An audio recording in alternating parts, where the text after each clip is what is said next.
swear, this guy, I don't know how it happened, but I like get to my gate. I'm traveling alone, and I have my ticket. Sit down. I'm just sitting there.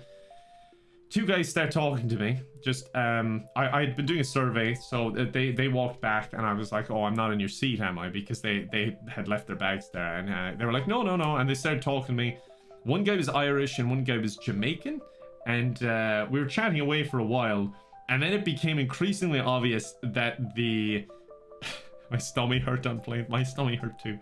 That the Irish guy was completely drunk, like wasted, and he was like, I don't know, late 40s. And then we were finally boarding after about 25 minutes talking to him, and he was just like, he was so gone. He was so gone. And then he was like, where are you sitting, Kevin? And I was like, I'm not sure. And then I took a look, and the Jamaican fella was like, oh, I'm in 35C, we'll say. And I went, I'm in 14B. And then the Irish guy's like, would you look at that, you're right next to me. And I was like, yeah, jeez, we'd be chatting all flight.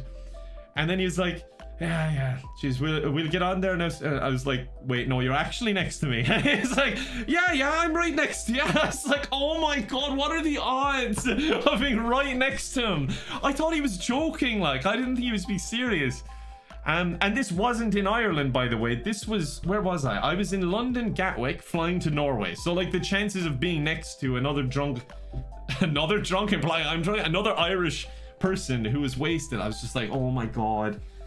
And then we get into the plane, and of course he starts kicking up a fuss, and like he's not getting angry, but he's being so obnoxious to everyone, and even like a guy rushing to get his thing in, and he was like, jeez, would you look at that, Kevin? Oh, sure you're not going anywhere anytime soon, are you? And I was like, oh my god, they're gonna think he's my dad, because we're like the only two Irish people on the plane. and he's turning to me like he knows me all my life, and he starts talking about his birthday and all this.